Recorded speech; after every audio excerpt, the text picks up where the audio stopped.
வணக்கம் நண்பர்களே, நான் உங்கள் முத்து. இப்போ என் கையில் இருக்கக்கூடிய டிவைஸ் என்னென்னு பார்த்தீங்கன்னா vivo Z1x. ஸோ இந்த மொபைலில் உங்களுக்கு லாக் ஸ்க்ரீன் அப்படின்னா இதுதான் லாக் ஸ்க்ரீன். ஸோ இந்த லாக் ஸ்க்ரீனில் உங்களுக்கு வாட்ஸ்அப் நோட்டிஃபிகேஷன் வரணும் அப்படின்னாக்கா ஒரு சில பேருக்கு வராமல் இருக்கலாம். அப்படி உங்களுக்கு வாட்ஸ்அப் நோட்டிஃபிகேஷன் இந்த லாக் ஸ்க்ரீனில் வரணும். அது இல்லாமல் ஹோம் ஸ்க்ரீன்லேயும் வரணும். ஹோம் ஸ்க்ரீன் அப்படின்னாக்கா இந்த லாக் ஸ்க்ரீனை நீங்கள் ஓப்பன் பண்ணிட்டீங்கனாக்கா கிடைக்கிறது தான் இதான் வந்து ஹோம் ஸ்க்ரீன். ஸோ இந்த ஹோம் ஸ்க்ரீன்லேயும் உங்களுக்கு நோட்டிஃபிகேஷன் வரணும், இந்த லாக் ஸ்க்ரீன்லேயும் நோட்டிஃபிகேஷன் வரணும் அப்படின்னாக்கா இந்த வீடியோவை கண்டினியூஸாக கடைசி வரைக்கும் பாருங்கள். நீங்கள் ஃபஸ்ட் டைம் வீடியோ பார்க்குறதா இருந்தால் ரெட் கலர் சப்ஸ்கிரைப் பட்டனை ஒரு தடவை ப்ரெஸ் பண்ணிங்க, பக்கத்தில் இருக்கிற பெல் ஐக்கானையும் ப்ரெஸ் பண்ணிவிட்டு வீடியோவை கண்டினியூ பண்ணுங்கள். ஸோ இப்போ நான் வந்து இதில் நெட்டை ஆஃப் பண்ணியிருக்கேன், நெட்டை ஆன் பண்ணுறேன். ஒருவேளை ஏதாவது நோட்டிஃபிகேஷன் வந்ததுன்னா எனக்கு இப்போ எனேபிள் ஆகும். ஸோ இப்போ பார்த்தீங்கன்னா உங்களுக்கு அந்த எல்இடி நோட்டிஃபிகேஷனும் வருது ஆட்டோமேட்டிக்காக. இதுலேயும் பார்த்தீங்கன்னா லாக் ஸ்க்ரீனில் அந்த வாட்ஸ்அப் சிம்பிள் போட்டு ஒரு நோட்டிஃபிகேஷன் வந்திருக்கு. ஸோ இந்த மாதிரி உங்களுக்கு மெசேஜ் வந்தாலும் சரி, இல்லை வாட்ஸ்அப் வந்தாலும் சரி, இல்லை வேறு எது வந்தாலும் இங்கே டிஸ்பிளேயில் வரும். அது இல்லாமல் உங்களுக்கு எல்இடி நோட்டிஃபிகேஷன் கொடுத்துருந்தீங்கன்னா அதுவும் வரும். இப்போ வந்து எனக்கு இந்த இடத்துல லைட் எரியல, இந்த டார்க் ஸ்க்ரீன் பிளாக்காகவே தான் இருந்தது, டைம் தெரிஞ்சிக்கிட்டே தான் இருந்தது. இந்த டைமு, இந்த பர்சன்டேஜு எல்லாமே இப்படியே தான் இருந்தது. ஸோ இதில் வந்து ஒரு சில பேருக்கு பார்த்திங்கன்னா இந்த மாதிரி லைட்டு பிளிங்க் ஆகிட்டு இந்த வாட்ஸ்அப் மெசேஜோ இல்லை வேறு ஏதோ ஒரு மெசேஜோ பிளிங்க் ஆகிட்டு அதுக்கப்புறமா திரும்ப ஆஃப் ஆகிடும். ஸோ அதுக்கும் எனேபிள் பண்ணுறது டிசேபிள் பண்ணுறது ஆப்ஷன் இருக்குது. ஸோ ஃபஸ்ட்டு நீங்கள் என்ன பண்ணுறீங்கனாக்கா உங்களுடைய செட்டிங்ஸை ஓப்பன் பண்ணுங்கள். செட்டிங்ஸை ஓப்பன் பண்ணிங்கனாக்கா டாப்லேருந்து வந்தீங்கனாக்கா நோட்டிஃபிகேஷன் அண்ட் ஸ்டேட்டஸ் பார் அப்படின்னு ஒன்று இருக்கும். ஸோ அந்த நோட்டிஃபிகேஷன் அண்ட் ஸ்டேட்டஸ் பாரை ஓப்பன் பண்ணுங்கள். இதில் வந்து show home screen app icon badge அதை எனேபிள் பண்ணிங்க. அடுத்தது ஷோ ஃப்ளோட்டிங் நோட்டிஃபிகேஷன் அதையும் ஆன் பண்ணிங்க. ஷோ லாக் ஸ்க்ரீன் நோட்டிஃபிகேஷன் இதையும் ஆன் பண்ணிங்க. ஒருவேளை ஆஃபில் இருந்தால் ஆன் பண்ணிங்க, ஆனில் இருந்தால் எதுவுமே கை வைக்க தேவையில்ல. அடுத்தது இந்த lights up lock screen when receiving notification, இதுதான் இப்போ நான் கடைசியாக சொன்னது. இதை நான் வந்து ஆஃப் பண்ணி வச்சுருக்கேன், அதனால தான் எனக்கு லைட்ஸ் அப் ஆகலை, அதாவது லைட்ஸ் வந்து எரியல. ஒருவேளை நீங்கள் இதை ஆனில் வச்சுருந்தீங்கனாக்கா உங்களுக்கு ஒரு தடவையும் வந்து நோட்டிஃபிகேஷன் வரும்போது லைட்டு எரியும். பட் அது வந்து டே டைமில் உங்களுக்கு தெரியாது. நைட் டைமில் பார்த்திங்கன்னா ஒரு தடவையும் லைட்டு நல்லா பளிர்னு எரியும். அப்போ நல்லா நைட் டைமில் லைட்டு போட்ட மாதிரி இருக்கும். ஸோ இதில் அப்படியே நோட்டிஃபிகேஷன் வந்தால் ஒன்றுமே டிஸ்டர்பன்ஸ் இல்லாமல் இருக்கும். இந்த மாதிரி உங்களுக்கு லைட்டு பிளிங்க் ஆச்சுன்னா நைட் டைமில் நல்லாவே லைட்டு கலராக தெரியும். ஸோ அது வேணும்னா நீங்கள் வச்சுக்கலாம். உங்களுக்கு அது தேவையில்லை, பிடிக்கலை அப்படின்னாக்கா அதை நீங்கள் வந்து என்ன மாதிரி நீங்கள் டிசேபிள் பண்ணிக்கலாம். எனக்கு அது வந்து டிஸ்டர்பன்ஸாக இருக்குன்றதுனால அதை மட்டும்தான் நான் டிசேபிள் பண்ணியிருக்கேன். ஸோ இதுக்கு கீழே இருக்கிறதெல்லாம் நமக்கு தேவையில்லை.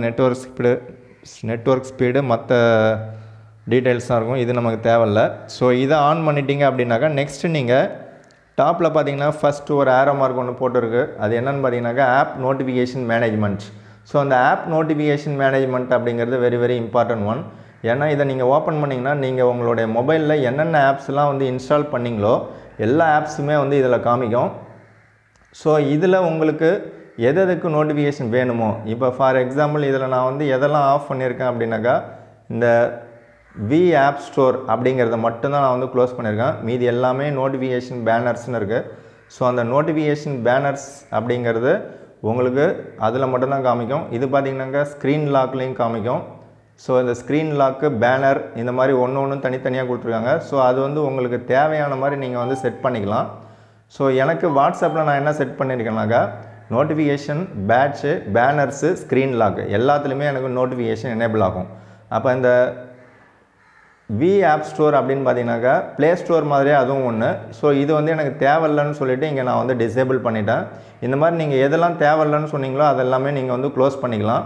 உங்களுக்கு அதை வி ஆப் ஸ்டோரை தவிர மீது எல்லாமே எனேபிளில் தான் இருக்கும்னு நினைக்கிறேன். இதில் எனக்கு தேவைன்னா அப்பப்போ நான் வந்து க்ளோஸ் பண்ணிக்குவேன், தேவையில்லைன்னா அதை நான் வந்து எனேபிள் பண்ணிக்குவேன். ஸோ இப்போதைக்கு வாட்ஸ்அப் மட்டும் நம்ம பார்ப்போம். வாட்ஸ்அப்பை ஓப்பன் பண்ணிங்கனாக்கா இதில் அலோ நோட்டிஃபிகேஷன் அப்படிங்கிறத நான் வந்து எனேபிள் பண்ணியிருக்கேன். ஸோ இது ஒரு வேளை உங்களதில் டிஃபால்ட்டாக ஒரு வேளை ஆஃப் பண்ணியிருந்தாலோ இல்லை டிசேபிள் ஆகியிருந்தாலோ இதை ஃபஸ்ட்டு எனேபிள் பண்ணுங்கள். அது கீழே தனித்தனியாக படம் போட்டே அவங்க காமிச்சிருக்காங்க. Home screen app icon badge அதை கிளிக் பண்ணிங்க. ஃப்ளோட்டிங் நோட்டிஃபிகேஷன் அதையும் கிளிக் பண்ணிங்க. லாக் ஸ்க்ரீன் நோட்டிஃபிகேஷன் இது மூணுமே கிளிக் பண்ணிங்க. ஒருவேளை லாக் ஸ்க்ரீனில் இந்த மாதிரி டிக் பண்ணாமல் இருந்ததுனாக்கா உங்களுக்கு லாக் ஸ்க்ரீனில் இந்த மாதிரி நோட்டிஃபிகேஷன் வராது. எனக்கு வரணுங்கிறதுனால நான் வந்து டிக் பண்ணியிருக்கேன். ஸோ இது வந்து மஸ்ட்டு, ஓகேங்களா. ஸோ அடுத்தது இந்த display notification details on lock screen locked screen அப்படின்னு இருக்கும். அதை கிளிக் பண்ணி பாருங்கள். அதில் வந்து ஆல்வேஸ் அப்படிங்கிறத கிளிக் பண்ணிங்க. நெவர் ஆஃப்டர் சக்ஸஸ்ஃபுல் அந்த ஃபேஷியல் ரெகக்னேஷன் அதெல்லாம் கிளிக் பண்ணாதீங்க. ஆல்வேஸ் மட்டுமே கிளிக் பண்ணிங்க. ஏன்னா ஆல்வேஸ்னு கொடுத்தீங்கன்னா மட்டும்தான் உங்களுக்கு எப்போவுமே வந்து கிளிக் ஆகும். இதுக்கு கீழே இருக்கிறது உங்களுக்கு தேவையில்லை. வேணும்னா நீங்கள் 1 by 1 படித்து பார்த்துக்கலாம். ஸோ இது மட்டும் உங்களுக்கு எனேபிள் ஆகிருந்தாலே போதும். ஆட்டோமேட்டிக்காக உங்களுக்கு வாட்ஸ்அப் நோட்டிஃபிகேஷன் உங்களுக்கு பேக்ரவுண்டில் இருந்தாலும் சரி, நீங்கள் வேறு ஏதாவது ஆப்பை ரன் பண்ணிகிட்டு இருந்தாலும் சரி, இல்லை யூடியூப்பில் படம் பார்த்துட்டு இருந்தாலும் சரி, உங்களுக்கு ஆட்டோமேட்டிக்காக எனேபிள் ஆகும்.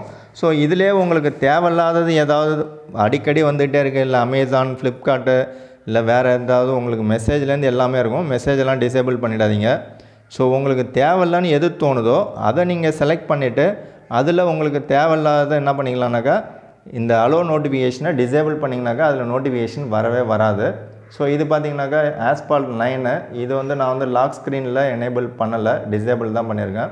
அந்த ஃப்ளோட்டிங் நோட்டிஃபிகேஷன் மட்டும் எனக்கு வரும். ஸோ உங்களுக்கு அதிலே தனித்தனியாக படம் போட்டே காமிச்சிருக்காங்க. ஸோ இதை நீங்கள் ஈஸியாக அண்டர்ஸ்டாண்ட் பண்ணிக்கலாம். ஓகே, இப்போ எகைன் நம்ம என்ன பண்ணுறோம், வாட்ஸ்அப் நோட்டிஃபிகேஷனே வரும். அலோ நோட்டிஃபிகேஷன் கொடுத்துட்டோம். இங்கேயும் இந்த 3த்துலேயுமே கிளிக் கொடுத்துட்டோம், எல்லாமே எனேபிள் பண்ணிட்டோம். இது கீழே இப்போ வந்தீங்கன்னாக்கா இதில் நமக்கு தனியாக தேவை அப்படின்னாக்கா டியூன் செட் பண்ணிக்கிற மாதிரி ஒரு ஆப்ஷன் ஒன்று கொடுத்துருக்காங்க. பட் அது வந்து விவோவில் ஒர்க் ஆகலை, ஓப்போவில் சூப்பராக ஒர்க் ஆகுது. இது ஆல்ரெடியே நம்ம பார்த்துட்டோம். ஸோ அப்போ மெசேஜ் நோட்டிஃபிகேஷன், குரூப் நோட்டிஃபிகேஷன் அந்த மாதிரி இருக்குது. ஸோ அப்போ மெசேஜ் நோட்டிஃபிகேஷன் அப்படிங்கிறத நான் வந்து கிளிக் பண்ணுறேன். ஸோ அதை கிளிக் பண்ணிவிட்டு அதில் வால்யூம் அப்படிங்கிற செட்டப்பில் பார்த்தீங்கன்னாக்கா விசில் அப்படின்னு இருக்குது. அதை கிளிக் பண்ணனாக்கா எனக்கு இதில் பார்த்தீங்கன்னாக்கா டிஃபால்ட்டாக இந்த சிஸ்டம் நோட்டிஃபிகேஷன் சவுண்டு வேணுன்னா நம்ம செட் பண்ணிக்கலாம். அப்படி இல்லாட்டி இதில் கொடுத்துருக்கிறது வேணால் செட் பண்ணிக்கலாம். இதில் மியூட்டுன்னு ஒன்று இருக்குது, அந்த மியூட் வேணாலும் நீங்கள் செட் பண்ணிக்கலாம். பட் இந்த சிஸ்டம் நோட்டிஃபிகேஷன் ஆல்ரெடி நம்ம வீடியோவிலே போட்டிருக்கோம். இப்போ அது எங்கன்னு வேணால் சொல்கிறேன். ஸோ இது வந்து உங்களுக்கு சிஸ்டம் நோட்டிஃபிகேஷன் சவுண்டு எங்கே செட் பண்ணுவீங்க அப்படின்னாக்கா செட்டிங்ஸை ஓப்பன் பண்ணுங்கள். செட்டிங்ஸை ஓப்பன் பண்ணிங்கன்னா சவுண்ட் அண்டு வைப்ரேஷன் ஒன்று இருக்கும். அந்த சவுண்ட் அண்டு வைப்ரேஷனை கிளிக் பண்ணிங்கனாக்கா அதில் நோட்டிஃபிகேஷன் சவுண்டு அப்படின்னு இருக்கும். ஸோ இங்கே கொடுத்துருக்காங்க நோட்டிஃபிகேஷன் ரிங்டோன்னு, அதை நான் வந்து விசில் செலக்ட் பண்ணியிருக்கேன். இதில் போய்ட்டு உங்களுக்கு தேவையானதை நீங்கள் செலக்ட் பண்ணிக்கலாம். பட் இதுலேயும் கஸ்டம் ரிங்டோன் நீங்கள் ஒன்று கொடுத்துட்டீங்க அப்படின்னாக்கா உங்களுக்கு தேவையான டோன், அதாவது நீங்களே வந்து எஸ்எம்எஸ் இல்லை வேறு ஏதாவது வாய்ஸ் கால் நீங்களே ரெக்கார்ட் பண்ணி கூட செட் பண்ணிக்கலாம். அப்படி கொடுத்துட்டீங்க அப்படின்னாக்கா அது வந்து எது எல்லாமே ஒர்க் ஆகும்னு பார்த்தீங்கன்னாக்கா இங்கே நோட்டிஃபிகேஷன் ஸ்டேட்டஸ் பாரில் உள்ளே போனீங்கன்னாக்கா ஆப் நோட்டிஃபிகேஷன் மேனேஜ்மெண்ட்டில் என்னென்ன ஆப்லாம் நீங்கள் வந்து ஓகே கொடுத்துறீங்களோ, எனேபிளில் இருக்கோ, எதை ஓப்பன் பண்ணிங்கனாலுமே எல்லாமே இங்கே எனேபிளில் தான் இருக்கும். ஓகேங்களா? ஸோ இதில் பார்த்தீங்கன்னா எனேபிளில் தான் இருக்குது. ஸோ எந்த ஆப்லேருந்து உங்களுக்கு நோட்டிஃபிகேஷன் வந்தாலுமே நீங்கள் கொடுத்த டிஃபால்ட் ரிங்டோன் தான் உங்களுக்கு செட் பண்ணிக்கலாம். அந்த மாதிரி ஆப்ஷன் வேணா இருக்குது. பட் இண்டிவிஜுவலாக தனித்தனியாக செட் பண்ணுற மாதிரி ஆப்ஷன் இல்லை. ஸோ அந்த மாதிரி ஆப்ஷன் எதில் இருக்குதுன்னு பார்த்தீங்கன்னாக்கா விவோ மொபைலில் எனக்கு தெரிஞ்சு நான் செக் பண்ண வரைக்கும் இல்லை. பட் ஓப்போ K1 நான் ஒன்று வச்சுருக்கேன். ஸோ அந்த டிவைஸில் எனக்கு பர்ஃபெக்டாக இருக்குது. ஸோ அந்த ஓப்போ K1ல் பார்த்தீங்கன்னாக்கா செட்டிங்ஸில் உள்ள போகிறேன். அதிலே பார்த்தீங்கன்னா நோட்டிஃபிகேஷன் ஸ்டேட்டஸ் பார் உள்ளே போகிறேன். ஸோ இதில் பார்த்தீங்கன்னா உங்களுக்கு அந்த மேனேஜ் நோட்டிஃபிகேஷனில் போய்ட்டு உங்களுக்கு தேவையான ஆப் என்ன ஆப்போ அதை நீங்கள் செலக்ட் பண்ணிங்க. ஒன்றுத்துக்கும் நீங்கள் இண்டிவிஜுவலாக வேணால் சவுண்டு தனியாக செட் பண்ணிக்கலாம். வாட்ஸ்அப் போகிறேன். வாட்ஸ்அப்பில் பார்த்தீங்கன்னாக்கா இதில் கீழே பார்த்தீங்கன்னாக்கா ஸோ அந்த மெசேஜ் நோட்டிஃபிகேஷன் அப்படிங்கிறது இருக்குது. ஸோ அந்த மெசேஜ் நோட்டிஃபிகேஷன், குரூப் நோட்டிஃபிகேஷன், மெசேஜுக்கு ஒரு டோனு, குரூப்புக்கு ஒரு டோனு உங்களுக்கு டிஃபால்ட்டாக செட் பண்ணுற மாதிரி இதில் சிஸ்டத்திலே கொடுத்துருக்காங்க. இது ஒரு சூப்பரான விஷயம். ஸோ இது வந்து விவோவில் இல்லை. ஸோ இது உள்ளே போனீங்கன்னாக்கா உங்களுக்கு அந்த ரிங் டோன் அப்படிங்கிறத செலக்ட் பண்ணிங்கன்னா ஆப் டிஃபால்ட்டுன்னு இருக்குது. ஸோ அந்த ஆப் டிஃபால்ட் உள்ளார போனீங்கன்னாக்கா டாப்பில் வந்து கஸ்டமைஸ் பண்ணிக்கிற மாதிரி ஒரு ஆப்ஷன். அதுக்கப்புறம் அலர்ட் டோன்ஸில் வந்து டிஃபால்ட் இன் ஆப்பை இப்போ நான் காமிச்ச மாதிரி அந்த சவுண்ட் அண்டு வைப்ரேஷன் உள்ளார போனீங்கன்னாக்கா டிஃபால்ட்டாக நீங்கள் செட் பண்ணது கேட்கும். இதுலேயும் உங்களுக்கு தேவையானதை செட் பண்ணிக்கலாம். அது இல்லாமல் கஸ்டமைஸாக போய்ட்டு உங்களுக்கு ஏதாவது ஒரு சாங் வேணும்னாக்கா சாங்கோ இல்லை வேறு ஏதோ ஒரு ஸோ இந்த மாதிரி உங்களுக்கு எது வேணுமோ அதை நீங்கள் வந்து செலக்ட் பண்ணிக்கலாம். அப்படி நீங்கள் செலக்ட் பண்ணிட்டீங்கன்னா அது ஆட்டோமேட்டிக்காக வந்துடும். பட் நான் வந்து டிஃபால்ட் இன் டோன், ஸோ டிஃபால்ட் இன் டோன் வந்து இந்த டோன் தான் இருக்குது. அதுலேயும் நீங்கள் வேணும்னா சேஞ்ச் பண்ணிக்கலாம். எல்லா ஆப்ஷனுமே இதில் பக்காவாக கொடுத்துருக்காங்க. ஸோ இது வந்து ஒரு பெஸ்ட்டான விஷயமா இருக்குது. ஸோ அப்போ இதை செலக்ட் பண்ணிவிட்டு இதில் நீங்கள் எதுவுமே செலக்ட் பண்ண தேவையில்ல. டிஃபால்ட் இன் ஆப்பை நீங்கள் கொடுத்துக்கலாம். ஸோ இது வந்து ஒரு சூப்பரான ஆப்ஷனாக இருக்குது. எதுலன்னு பார்த்தீங்கன்னாக்கா உங்களுக்கு ஓப்போ மொபைலில். பட் விவோவில் அந்த ஆப்ஷன் இல்லை. அது வந்து பக்ஸில் ஏதாவது ஃபிக்ஸ் பண்ணுவாங்களா இல்லை வேறு ஏதாவது விவோ டிவைஸில் இருக்கா தனித்தனியாக செட் பண்ணுற மாதிரி? எனக்கு தெரிஞ்சு நான் ஒரு 3-4 டிவைஸுக்கு மேலே செக் பண்ணிட்டோம் ஒரு மாடல்லையும். ஒன்றுலையும் எனக்கு தெரிஞ்சு இல்லை. உங்களுக்கு தெரிஞ்சு ஏதாவது இருந்தால் கண்டிப்பாக கமெண்ட் பண்ணுங்கள். ஸோ இப்போ எகைன் நம்ம இந்த விவோ டிவைஸ்க்கே வருவோம். இந்த விவோ Z1Xல பார்த்தீங்கன்னாக்கா உங்களுக்கு சூப்பர் AMOLED டிஸ்பிளேங்கிறதுனால இதில் வந்து உங்களுக்கு டைனமிக் எஃபெக்ட்ஸ்னு ஒன்று கொடுத்துருப்பாங்க. அது உள்ளே போனீங்கன்னா அந்த எல்இடி நோட்டிஃபிகேஷன், இப்போ எனக்கு இந்த வீடியோ ஸ்டார்ட் பண்ணும்போது ஒரு எல்இடி நோட்டிஃபிகேஷன் வந்திருக்கும். அதாவது அவுட்டரில் பார்டரில் லைட் எரியும். அது ஆல்ரெடி நான் வீடியோவில் போட்டிருக்கேன். அது தெரியலனாக்கா இதை செக் பண்ணிங்க. ஸோ இந்த ஆம்பிஷன் லைட் எஃபெக்ட் அப்படிங்கிறத எனேபிள் பண்ணுங்கள். ஸோ ஃபஸ்ட்டு நீங்கள் எங்கே போகணுன்னாக்கா செட்டிங்ஸ் ஓப்பன் பண்ணுங்கள். செட்டிங்ஸ் ஓப்பன் பண்ணிங்கனாக்கா ஆட்டோமேட்டிக்காக அதில் டைனமிக் எஃபெக்ட்ஸ்னு ஒன்று இருக்கும். அந்த டைனமிக் எஃபெக்ட்ஸை செலக்ட் பண்ணிங்கனாக்கா உங்களுக்கு டாப்பில் வந்து ஆம்பிஷன் லைட் எஃபெக்ட்னு ஒன்று இருக்கும். ஸோ அதை செலக்ட் பண்ணிவிட்டு அதில் இந்த ஃபஸ்ட்டு ஆல்வேஸ் ஆன் டிஸ்பிளேவை ஃபஸ்ட்டு எனேபிள் பண்ணியிருக்கான்னு செக் பண்ணுங்கள். ஆன் ஸ்க்ரீன் டிஸ்பிளேவும் செக் பண்ணுங்கள். கஸ்டம் டைமுங்கிறத கட்டாயமாக செக் பண்ணுங்கள். அதில் வந்து நான் 12 AM to 11:59 PM இதையும் நான் எப்படிலாம் இங்கே எனேபிள் பண்ணியிருக்கணும், எப்படிலாம் டைம் செட் பண்ணியிருக்கணும், இதே மாதிரி நீங்களும் செட் பண்ணிங்க. அப்போ தான் உங்களுக்கு எல்இடி நோட்டிஃபிகேஷன் கரெக்டாக வரும். இன்கமிங் கால்ஸுக்கு ஒரு ஆப்ஷன் கொடுத்துருக்காங்க.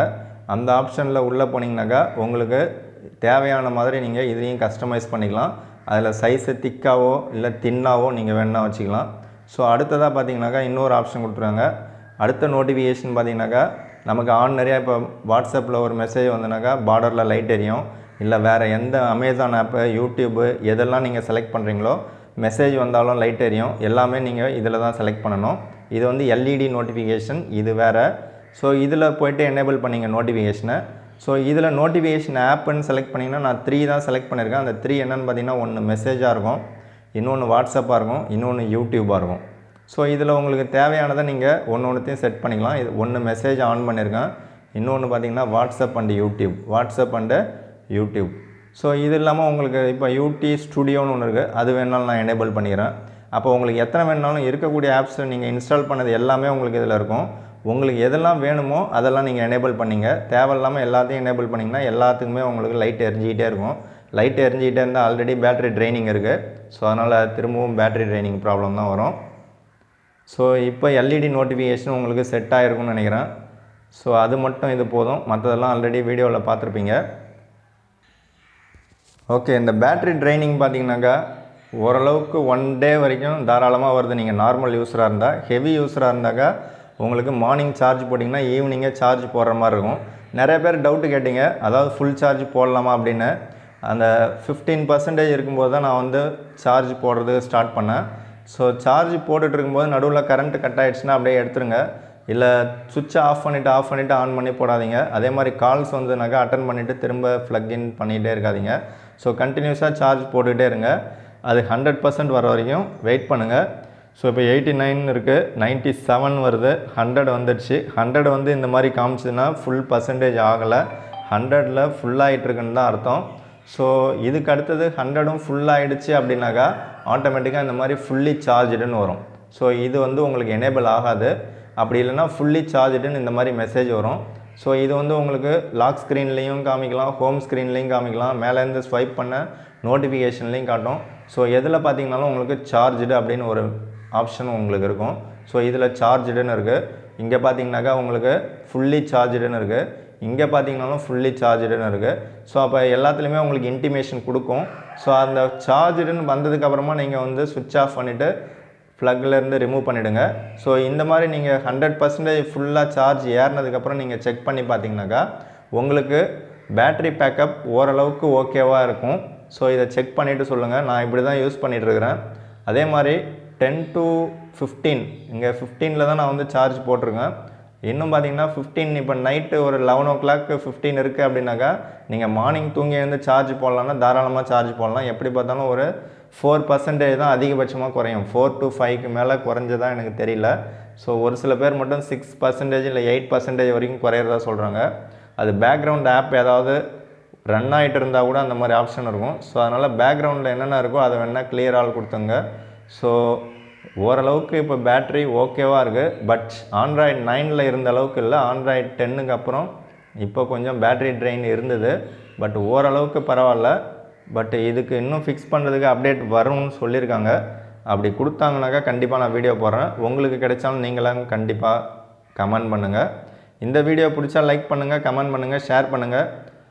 நீங்கள் இன்னும் சப்ஸ்கிரைப் பண்ணலன்னா கண்டிப்பாக ஒரு தடவை சப்ஸ்கிரைப் பண்ணிங்க. அது ஒரு தடவை பண்ணால் போதும், கண்டினியூஸாக பண்ணிகிட்டு இருக்க தேவையில்ல. இது டவுட்டு உங்கள் ஃப்ரெண்ட்ஸ் யாருக்காவது இருந்தால் கண்டிப்பாக அவங்களுக்கு ஷேர் பண்ணுங்கள். தேங்க்யூ ஃபார் வாட்சிங்.